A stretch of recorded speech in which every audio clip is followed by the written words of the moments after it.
नमस्कार, मैं हूं नगमा। आप देख रहे हैं हम लोग। स्वागत है आपका। 2 महीने से ज्यादा हो गया है जब किसानों का आंदोलन दिल्ली की सीमाओं से लेकर देश के कई हिस्से को प्रभावित कर रहा है। हालांकि अभी सरकार और किसानों के बीच कृषि कानूनों को लेकर बातचीत का कोई खास ठोस नतीजा नजर नहीं आया है। किसी नतीजे तक कोई बातचीत पहुंची नहीं है। इसी बीच बीते 4 दिनों में जिस तरह से कृषि कानूनों के खिलाफ किसानों का आंदोलन तेजी से कई तरह के बदलावों से गुजरा है, उसने खत्म होते हुए आंदोलन की आग को एक बार फिर से हवा दे दी है। नतीजा ये हुआ है कि सिंघू बॉर्डर और टीकरी बॉर्डर से शिफ्ट होकर किसानों का आंदोलन जो है अब वो दिल्ली यूपी के गाजीपुर बॉर्डर पर एक नए और मजबूत स्वरूप में सामने आ गया है। भारतीय किसान यूनियन के नेता राकेश टिकैत के आंसुओं ने किसान आंदोलन को एक नई ऊर्जा दे दी है और किसानों की गिनती यहाँ पर रातों रात बढ़ी है। हजारों किसान समर्थकों में तब्दील हो गई है और सवाल यहीं से शुरू हुआ है। सवाल ये है कि किसानों का जो खत्म होता आंदोलन है उसे फिर से इतनी मजबूती से वो कैसे जिंदा हुआ। क्या बीजेपी के कुछ नेताओं ने आंदोलन को फिर से मजबूत होने का मौका दे दिया है? क्या राकेश टिकैत अब किसान आंदोलन के अगवा बन गए हैं? सवाल यह भी है कि क्या संयुक्त किसान मोर्चा राकेश टिकैत को किसान आंदोलन का नेता मानेगा? क्या किसानों और सरकार के बीच कृषि कानूनों को लेकर कोई नया रास्ता तय होगा? ये तमाम सवाल अपनी जगह पर बने हुए हैं और ऐसे तमाम सवाल इस लिहाज से अहम हैं कि ज़्यादातर जगहों पर धरने पर बैठे किसान या तो वापस चले गए या उसके बाद गणतंत्र दिवस के दिन लाल किले और दिल्ली के अलग अलग जगहों पर हुई हिंसा के बाद पुलिस और प्रशासन के जोर पर वापस भेज दिए गए। तो उस वक्त लग रहा था कि एक तरह से एक टूट हो गई है इस आंदोलन में। गणतंत्र दिवस की हिंसा में शामिल लोगों पर 38 केस और अब तक 80 से ज़्यादा लोगों की गिरफ्तारी भी हुई है। और अब जबकि गाजीपुर बॉर्डर के साथ साथ सिंघू बॉर्डर और टीकरी बॉर्डर पर किसान फिर से वापस धरना दे रहे हैं, सवाल ये भी उठने लगे हैं कि क्या सरकार फिर से किसानों से बातचीत की पहल करेगी? ये बातचीत अगर होती है तो कौन इस बातचीत के लिए आगे आ रहा है किसानों की तरफ से? क्या हिंसा और उस पर कानूनी कार्रवाइयों के दरमियान किसानों की मांगों पर सरकार गंभीरता से विचार करने के लिए तैयार है, या टकराव के हालात के बाद कानून के जोर पर किसानों का आंदोलन बेनतीजा खत्म हो जाएगा? ये तमाम सवाल बने हुए हैं क्योंकि किसान आंदोलन में जिस तरह से बिखराव आया, गुट टूटने लगे, लोग वापस लौटने लगे, वो कुछ इसी ओर इशारा करता है। हालांकि प्रधानमंत्री कह रहे हैं कि सरकार आंदोलनकारी किसानों से हमेशा बातचीत के लिए तैयार है। और हमारे साथ इस पर चर्चा करने के लिए तमाम मेहमान मौजूद हैं। हम आपको बता दें कि हमारे साथ इस वक्त प्रकाश चंद्र शर्मा हैं, हमारे साथ अखिलेश प्रताप सिंह हैं, प्रवक्ता कांग्रेस के, बीजेपी किसान मोर्चा से जुड़े हुए हैं प्रकाश चंद्र शर्मा। उसके अलावा देवेंद्र शर्मा हमारे साथ जुड़ रहे हैं, पीकेडी नाम्बियार हैं हमारे साथ जो कि राजनीतिक विश्लेषक हैं, और साथ साथ हमारे साथ रविंदर सिंह चीमा भी जुटे हुए हैं। प्रकाश चंद्र शर्मा, मैं आपसे अगर पहला सवाल ये समझना चाहूँ कि इस समय आपको ये दिख रहा है कि जो किसान आंदोलन एक तरह से बिखराव लग रहा था कि बिखराव आ गया है, गणतंत्र दिवस की हिंसा और उस समय जो घटनाएं हुई उसके बाद में कई गुट लग रहा था वापस लौट रहे हैं, कुछ लोगों को जबरन वापस भेजा गया, पर जिस तरह से अलग अलग जगहों पर महापंचायत हुई और आज भी बागपत में जिस तरह की महापंचायत चल रही है, जिस तादाद में किसान आ रहे हैं, इस किसान आंदोलन गणतंत्र दिवस के बाद एक बार फिर से मजबूत हुआ है। नगमा जी, जहां हमें जरूरत है समझने की कि हमें जोड़ने की राजनीति करनी है या तोड़ने की राजनीति करनी। देखिए, देश एक आंदोलनों का देश रहा है। आंदोलन से हमने काफी कुछ प्राप्त भी किया है। जब देश ने कंप्यूटर को एक्सेप्ट किया और एक जब सरकारी तंत्र में कंप्यूटर का आगमन हुआ तो लगा कि पूरा देश बर्बाद हो जाएगा, देश से नौकरियां चले जाएंगी। आज हम देख रहे हैं कि इसी आईटी ने, इसी कंप्यूटर ने कितने लोगों को ना सिर्फ रोजगार दिया है, बल्कि आईटी सेक्टर एक बहुत ज्यादा रेवेन्यू देश में लाता है, फॉरेन इनकम लेके आता है। उसी तरह से मतलब किसान का ये क्षेत्र है, कृषि का क्षेत्र है, जिसको अभी तक एक हमने बिल्कुल ध्यान नहीं दिया था। और पहली बार एक ऐसा मौका आया है जहां कंफ्यूजन लाजमी है। कुछ संगठन है, कुछ लोग हैं जहां कंफ्यूजन लाजमी है।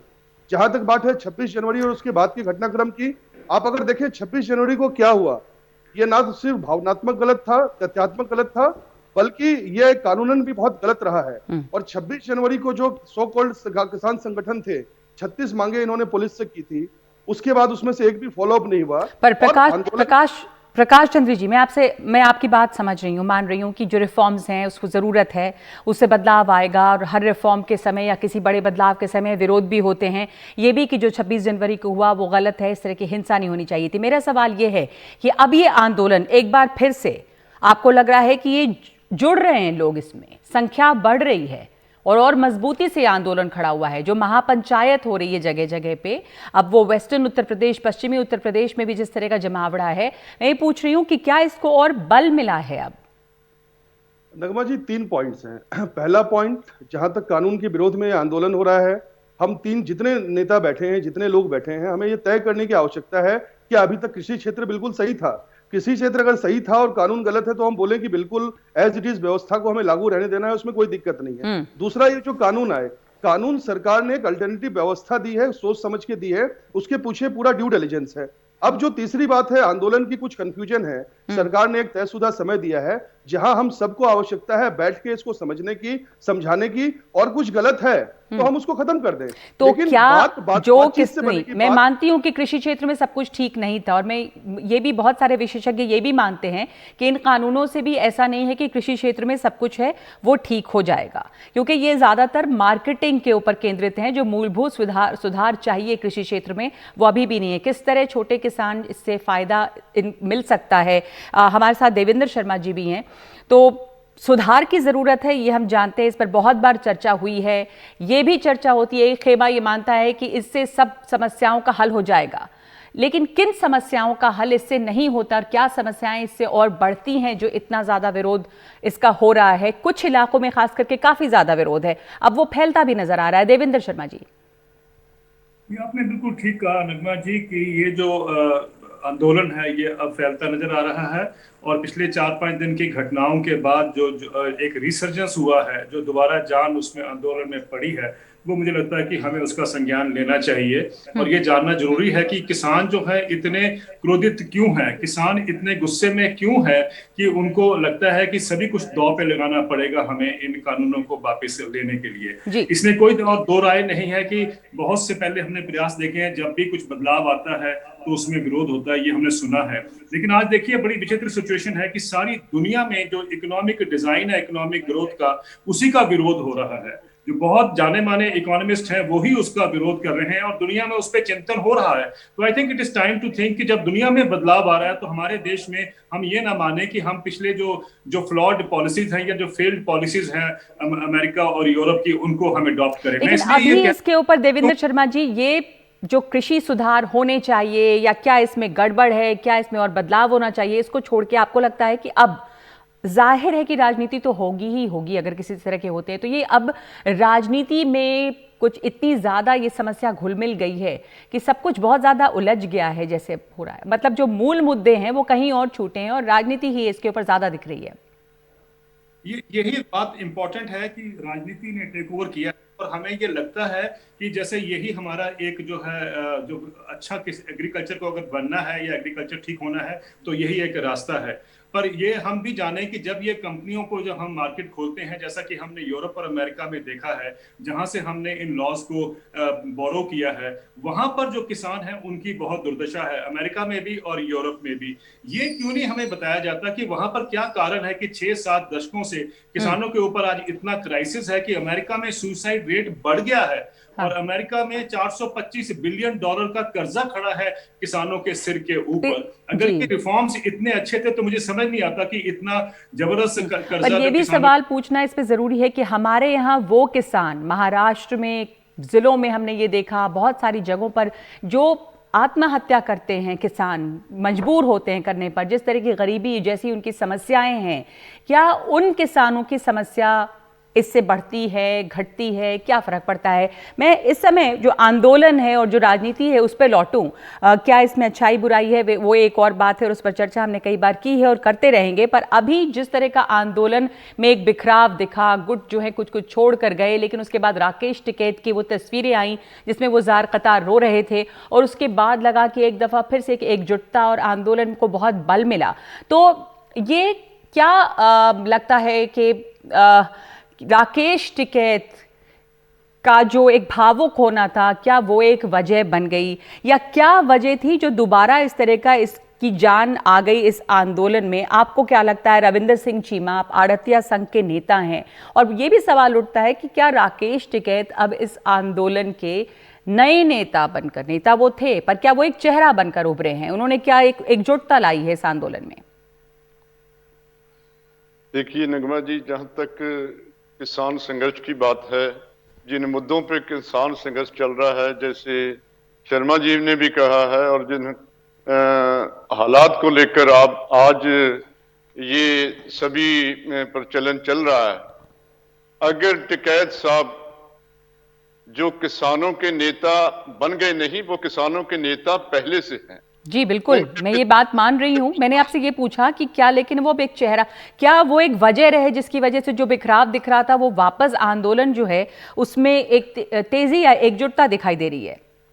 देखो ऐसा है, ये देश 200 साल गुलाम रहा है अंग्रेजों का, और आज भी वही अंग्रेजों की नीतियां जो है हर सरकार चलाती है। पहले कांग्रेस चलाती थी, हमें बहुत भरोसा था भारतीय जनता पार्टी से, और किसानों ने maximum vote Bharatiya Janata party को डाली थी। लेकिन आज जो नीतियां अपनाई जा रही हैं किसानों के साथ, ये वही है जो अंग्रेज चलाते थे, कि या तो इनको फाड़ दो, या इनको जो भी प्रोटेस्ट करते हैं उनकी बात ना मानो, क्योंकि जब भी प्रोटेस्टेंट की बात मानी जाएगी तो उससे दुगनी ताकत के साथ आएंगे। तो इन सभी क्या ये वजह ही रही है, क्या यही वजह रही है कि जिस तरह के कानून बना रहे हैं या थोपे जा रहे हैं एक तरह से, जो ऐसा आप कह रहे हैं, तो किसान दोगुनी संख्या में आए? पर इस समय जो महापंचायतें चल रही हैं और जो दोबारा से भीड़ हटाई भी गई, कई जगह से भीड़ खुद ब खुद भी छटी। अखिलेश जी, आप क्या कैसे देख रहे हैं इसको? क्योंकि ये सवाल उठता है कि जो किसानों का एक तरह से लग रहा था गणतंत्र दिवस के बाद कि ये जो आंदोलन है वो कुछ कमजोर पड़ा है, वो वापस एक मजबूती से जिंदा हुआ। आपको क्या वजह लगती है इसकी? नगमा जी देखिए नगमा, जो आज बीजेपी की सरकार है, ये लोकप्रिय सरकार होने का अपना तगमा खो चुकी है। और जो ईस्ट इंडिया कंपनी थी, वो ईस्ट इंडिया कंपनी पार्ट 2 की तरह ये भारत की जो बीजेपी की सरकार है वो रूल कर रही है। दमन और सरकारी पुलिसिया अत्याचार से एक जिन्विन आंदोलन को दबाया नहीं जा सकता है। और यही कारण था कि आज देखिए दर्जनों सैकड़ों जर्नलिस्टों पे मुकदमे कर दिए गए, जेलों में बंद कर दिए जा रहे हैं, क्योंकि वो इस आंदोलन को कवर कर रहे हैं। इस आंदोलन के किसान नेता और किसानों पे किस तरह से दमनात्मक रूप से कार्रवाई की गई, उसी का कारण है कि जब आप जाति करोगे ना, सत्ता में बैठ करके जुल्म करोगे, तो देश की जनता और दुगनी ताकत से रिबाउंड करेगी। और वही हुआ है, ये समझना चाहिए इस देश की सरकार को। ये 70% देश की पॉपुलेशन कृषि आधारित है, किसान है, और जो कहता है कि ये किसान के बारे में, इसी किसानों ने इस देश को ग्रीन रेवोल्यूशन, श्वेत क्रांति तमाम देकर के इस देश आप को, कह रहे हैं कि किसानों के ऊपर और जनता के ऊपर जिस तरह की दमनकारी नीतियां अपनाई जा रही हैं। आपने ये उल्लेख भी किया कि पत्रकारों के खिलाफ मुकदमे हुए हैं, उत्तर प्रदेश में तो सबसे ज्यादा हुए हैं, मध्य प्रदेश में भी कुछ हुए हैं। वो वजह है कि दोगुनी संख्या में जनता निकल के आ रही है। पीकेडी नंबियार, आप इस पर प्रतिक्रिया देंगे अपने? सबसे पहले तो मैं अखिलेश जी से ये पूछना चाहूंगा, ये किसान का परिभाषा ही इस देश में क्यों बदला जा रहा है? पहली बात तो यह है कि सिर्फ गेहूं और चावल उगाने वाला सिर्फ वो किसान नहीं होता।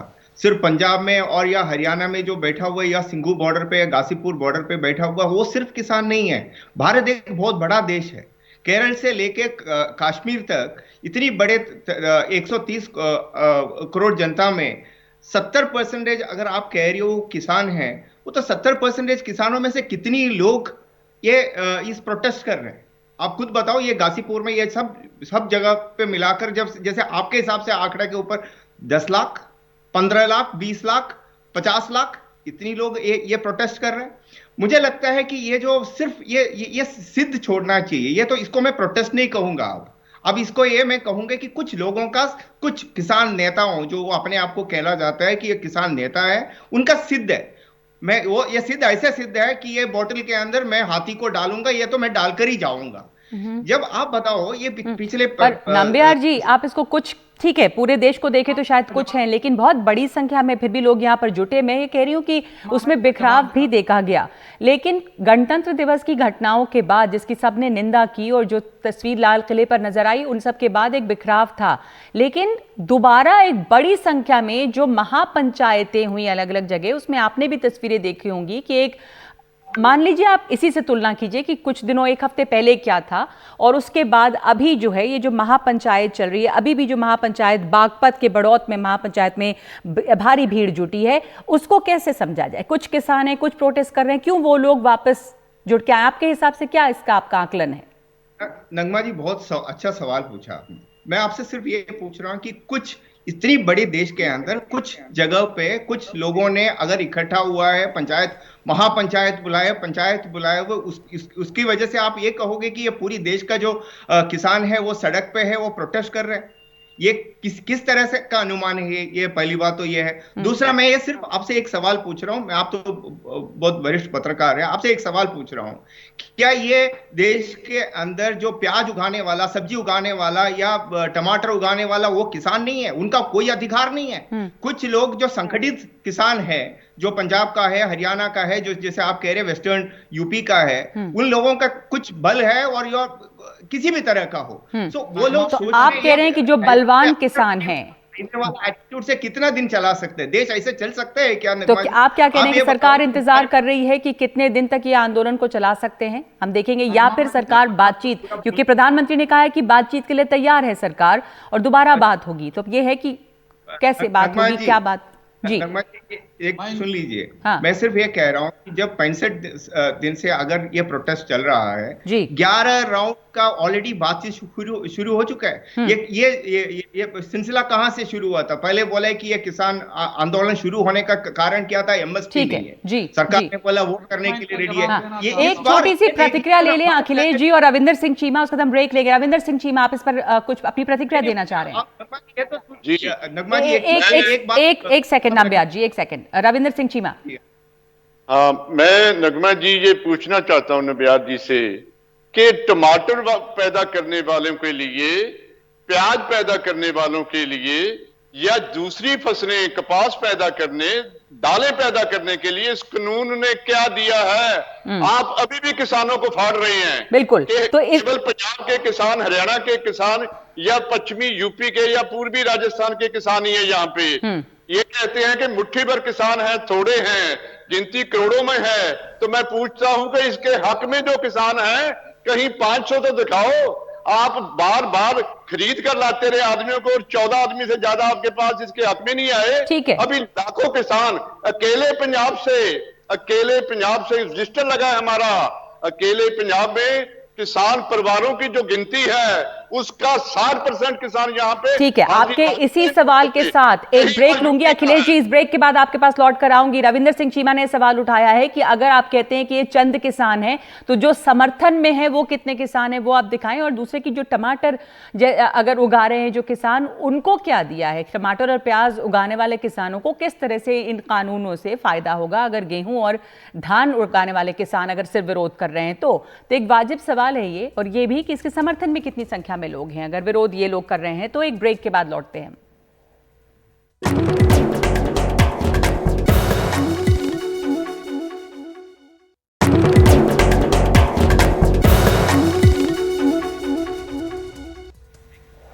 तो किसान आंदोलन की अब आगे की दिशा क्या होगी, ये सवाल है। और क्या सरकार फिर से किसानों से बातचीत की पहल करेगी? हमारे साथ रविंदर सिंह चीमा हैं जो नेता हैं आड़तिया संघ के, प्रकाश चंद्र शर्मा उपाध्यक्ष किसान मोर्चा बीजेपी, अखिलेश प्रताप सिंह प्रवक्ता कांग्रेस, देवेंद्र शर्मा कृषि विशेषज्ञ और पीकेटी नाम्बियार राजनीतिक विश्लेषक। इस बीच ये भी खबर आ रही है कि दिल्ली पुलिस ने 50 फ्रेश नोटिस भेजे हैं लोगों को, जिसमें कि किसान नेता भी हैं। वो उस हिंसा की वजह से जो गणतंत्र दिवस के मौके पर ट्रैक्टर परेड के दौरान हुई थी। ऐसे में पीकेटी नामबियर ये सवाल है कि अभी भी ये नोटिस भेजे जा रहे हैं, कार्रवाई हो रही है, क्या अब प्रधानमंत्री कह रहे हैं कि बातचीत करने को तैयार हैं, क्या बातचीत का माहौल बनता है, क्या आपको लग रहा है आगे की दिशा होगी इसमें? दो बात है नगमा जी, मैं गणतंत्र दिवस में और जो 26 जनवरी को जो लाल किला में और जो दिल्ली के अंदर जो दवाइयां किया गया है, उन लोगों को मैं फार्मर्स नहीं मानता हूं। तो उनके ऊपर जितने हो सकता है हर तरह का कार्रवाई होना चाहिए हिंदुस्तान का जो लोग में होता है। बट दूसरी बात यह है कि मैं ये मानता हूं किसानों को और सरकार को दोनों को बात करके इतनी दिनों से ये प्रॉब्लम चल रहा है, पिछले 65 दिन से किसान चाहे जो मर्जी हो जैसे भी हो वो लोग धरना पे बैठा हुए, उनसे बात करके एक खत्म करना चाहिए। बट ये एक तरफ का सिर्फ एक पहले से ही फिक्स करके अगर आप जाओगे बोलोगे कि यार ये लॉ रिपील करना है तभी हम बात करेंगे, फिर तो ये तो सिद्ध हो गया। बिल्कुल, प्रोटेस्ट नहीं। तो देवेंद्र शर्मा जी आप इस पे एक सेकंड, चूंकि समय कम है, देवेंद्र शर्मा जी आप इस पे प्रतिक्रिया देंगे कि अगर किसान इस अप्रोच से जाएंगे कि अगर आप बस फार्म लॉज रिपील ही करना है तो बात करेंगे, अगर हम 18 महीनों की सरकार ने पेशकश की थी, जब हम टाल रहे हैं कानून नहीं लागू करेंगे, ऐसे में बातचीत कैसे होगी, ये भी एक वाजिब सवाल बनता है। इस पर आप क्या कहेंगे? ऐसे माहौल में क्या कोई बातचीत या क्या कोई आपकी दिशा दिखती है इस बातचीत की या आंदोलन की? देखिए 2 महीने से तो बातचीत हो रही है इसी माहौल में, जबकि किसान कह रहे हैं कि हम इसको रिपील चाहते हैं लॉस को, तो ये तो बातचीत चलनी चाहिए, इसके तो खिलाफ कोई नहीं है और बातचीत से ही समाधान निकलेगा। दूसरी बात यह है कि ये कहना कि सब थोड़े ही किसान बैठे हुए हैं बॉर्डर्स के ऊपर और बाकी सब किसान देश में हैं वो बिल्कुल खुश हैं इस चीज से, ये भी गलत है। क्योंकि ये जानना है, मुझे याद है शरद पवार जी ने एक बार पार्लियामेंट में कहा था जब वो कृषि मंत्री थे कि 71% देश के किसानों को पता ही नहीं है कि एमएसपी क्या होता है, उनको उसका कॉन्सेप्ट ही नहीं पता है। अब देखिए जब इतने लोगों को पता ही नहीं कि एमएसपी क्या होता है तो उनको कैसे आप एक्सपेक्ट करते हैं कि वो आज समझेंगे कि पंजाब और हरियाणा के किसान या वेस्टर्न यूपी के किसान क्यों आज इतने गुस्से में अपने प्रोटेस्ट के ऊपर बैठे हुए हैं। उनको तो ये मालूम ही नहीं कि उनको क्या नुकसान हुआ इतने दशकों से। अब वेस्टर्न यूपी में भी एक तरह से एक लामबंद होते हुए दिखाई दे रहा है एक खेमा, उसमें बहुत बड़ी संख्या में जो जाट समुदाय है वो भी, इसके ऊपर आपका क्या आकलन है? अखिलेश प्रताप जी, ये बीजेपी का वोट बैंक है, वो भी असर एक डल सकता है, और आपको लग रहा है कि ये एक तरह से इकट्ठा हो रहे हैं वेस्टर्न यूपी में भी जो दिखाई दे रहा है? मैंने आपको पहले कहा कि आज के तारीख में बीजेपी एक पॉपुलर गवर्नमेंट नहीं रह चुकी है, ना दिल्ली में ना लखनऊ में। दूसरी बात, जब बीजेपी का कोई नेता या कोई मंत्री या कोई यहाँ बैठा है प्रवक्ता ये कहते हैं कि ये चंद किसान हैं, ये पूरे देश के किसान रिप्रेजेंट नहीं करते हैं, ये बहुत बचकानी बात करते हैं। क्योंकि अगर ये चंद किसान हैं, थोड़े से हैं, 20% 30% हैं, तो आप आदरणीय मोदी जी इस हिसाब से तो आपको भी 30% लोगों का ही वोट मिला है, लेकिन आप गवर्नमेंट में हैं। ये बात तरह की बचकानी बातें करके, ठीक है, मान लीजिए कि ये चंद किसान नहीं है। प्रकाश चंद्र शर्मा इसके ऊपर प्रतिक्रिया देना चाहते हैं, पर मैं ये भी आपसे पूछना चाहूंगी कि नरेंद्र कृषि मंत्री तोमर जी ने इस बात पे प्रतिक्रिया दी है जो शरद पवार ने कहा, और कहा कि इस तरह से एक मिस इन्फॉर्मेशन फैलाई जा रही है और तथ्य सामने रखे हैं। तो ये political war, Sharad Pawar tweet करते हैं, तोमर ट्वीट करते हैं, इसलिए मैं कह रही थी कि ये जो मूल मुद्दा है, मसला जो है, उसको छोड़ के इस पर राजनीति ज्यादा है। अखिलेश जी आपके पास आओ, उसके पहले जवाब देना चाहते हैं आपकी बातों का प्रकाश चंद्र जी। जी नगमा जी, कुछ तो लोग करेंगे, लोगों का काम है करना, इनका काम है राजनीति करना, ये राजनीति करें। राजनीति करने के लिए देश में व्यवस्था बनी हुई है, लोकतांत्रिक व्यवस्था है। मैं कहना चाहूंगा देवेंद्र शर्मा जी को, देवेंद्र शर्मा जी काफी वरिष्ठ हैं, कृषि विशेषज्ञ हैं, पूरी दुनिया की इनको समझ है। ये एग्जाम्पल दे रहे थे यूरोप का, अमेरिका का। देश में हमारे यहाँ जो इनकम पैटर्न है, हमारे यहाँ एग्रीकल्चर सेक्टर से 53% इनकम आती है, इंडस्ट्री से 23% आती है और 24% इनकम सर्विस से आती है, जो आईटी और लेड सर्विसेज हैं। तो यहाँ समझने की बात है कि कोई भी, हम सब सारे लोग बैठ के समस्या गिना रहे हैं, चाहे अखिलेश जी हो, देवेंद्र जी हो, इसका समाधान क्या है, इसका उपाय क्या है? और ये उपाय बैठ के बात करने से ही होगा। हर बार जितनी बार बात हुई है, सरकार ने बात की है, सरकार फ्लेक्सिबल रही है और सरकार ने हर बार मौका दिया है, लेकिन इन्होंने अपने जो भी इनके गोल पोस्ट थे इन्होंने चेंज किए हैं। सवाल सबसे बड़ी बात है अखिलेश जी, ये जब भी देखा है तारीख की नजरों में, लम्हों ने खता की और सदियों ने सजा पाई, आपके किए हुए कृत्य आज तक देश के किसान भुगत रहे हैं। 72 चलिए, साल ये हो एक गए, बार आप फिर से MSP राजनीति कोई MSP बुरी दे बात पाए, नहीं है, आप लेकिन बेशर्मी की तरह इससे कोई देश को बहस का इतना लेना गलत देना हो गया, नहीं है और कि आप किसने शर्म नहीं, पहले आपके क्या आपको किया चेहरे और पे अब शर्म क्या हो नहीं रहा है। है। एक मिनट माफ कीजिएगा, मैं आपको रोक रही हूँ, मैं एक समय एक ब्रेक लूंगी और मैं कह रही हूँ कि इस ना कि किसने पहले क्या किया, अब क्या हो रहा है, कैसे लम्हों की खता की सजा सदियां पा रही हैं, ये हम बाद में चर्चा कर लेंगे। लेकिन अभी ये कि इस किसान आंदोलन का आगे क्या रास्ता दिखता है, क्या ये दबाव में बेनतीजा ही खत्म हो जाएगी या आंदोलन और तेजी पकड़ रहा है। छोटा सा ब्रेक ले रहे हैं और हम लौटते हैं इस चर्चा पे।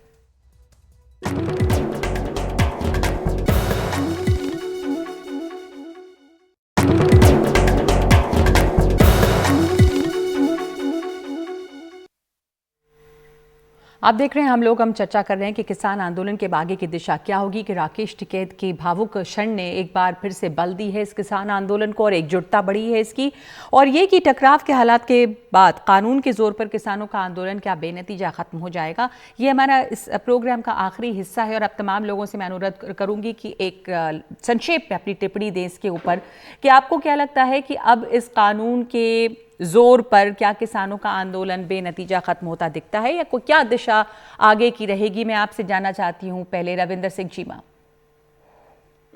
नगमा जी, देखो, इस संघर्ष को 2 महीने तक किसानों ने जो है वो लड़ा और सरकार चाहती थी कि किसान या तो हताश हो जाएं या हॉट हो जाएं, तो वो इंतजार कर रही थी इन पलों का। और मैं नहीं कहता कि जितने भी किसान लाल किले पे गए वो जो थे वो गैर किसान थे, किसान भी हमारे उसमें शामिल हो गए क्योंकि सरकार ने रास्ता वो बना दिया और उस पंडाल की तरफ लोग अब मुहारे चले गए।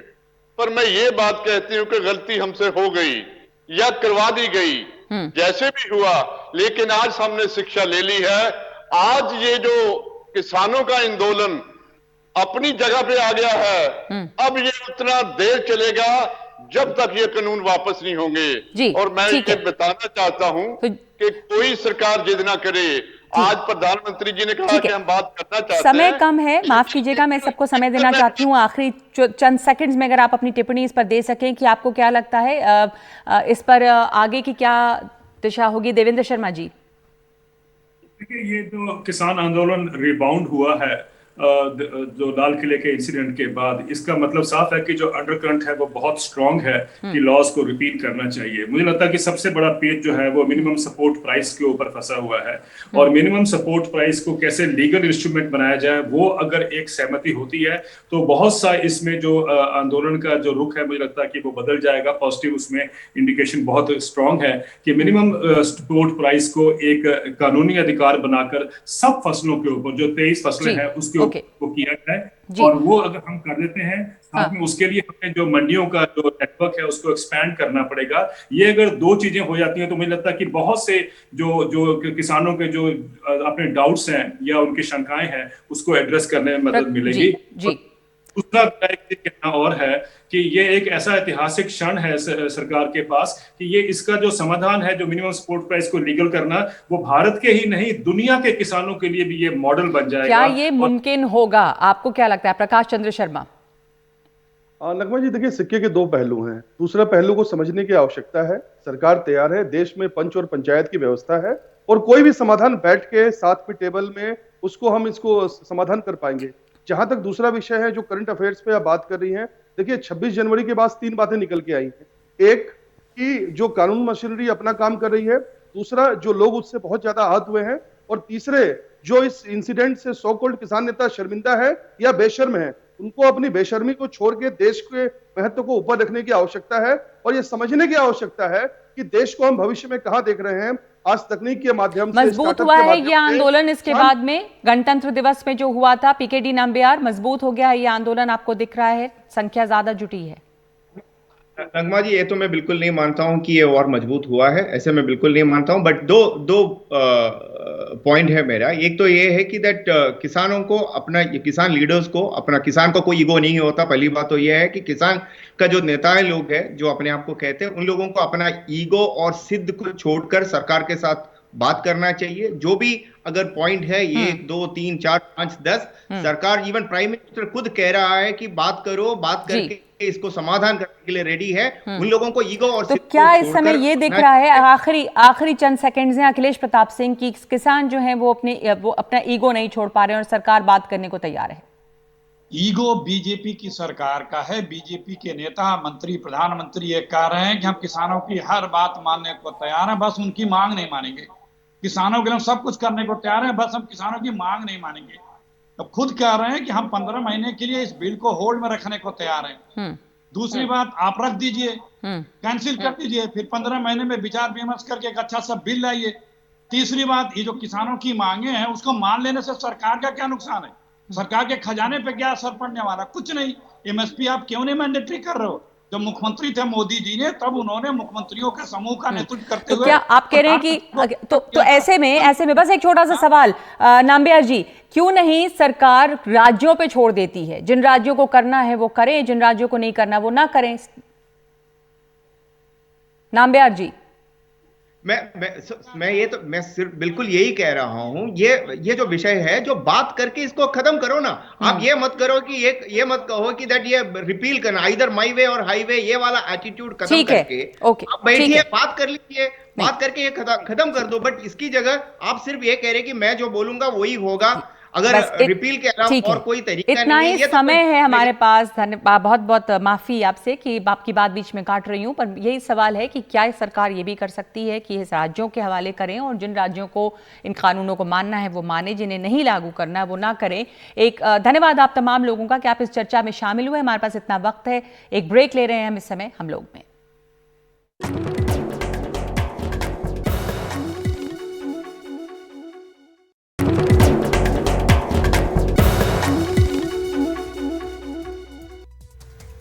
और किसानों की महापंचायत अलग अलग इलाकों में चल रही है। ये आप बागपत के बरौत की तस्वीरें देख रहे हैं, जहां पर किसानों की महापंचायत चल रही है। गणतंत्र दिवस के दिन पे जो ट्रैक्टर परेड हुई और उसके बाद जो हिंसा भी हुई लाल किले पे हुई घटना के बाद, उसके बाद जो महापंचायत शुरू हो गई है अलग अलग जगहों पर, उसने किसान आंदोलन को लगता है कि एक नई ऊर्जा दी है, एक नया बल दिया है। और राकेश टिकैत के भावुक होते हुए जो तस्वीरें नजर आई टेलीविजन चैनल्स पे, उसके बाद भी एकजुटता भी लग रही है। और ये सवाल उठ रहा है कि क्या राकेश टिकैत एक नया चेहरा बनकर उभर रहे हैं इस आंदोलन की।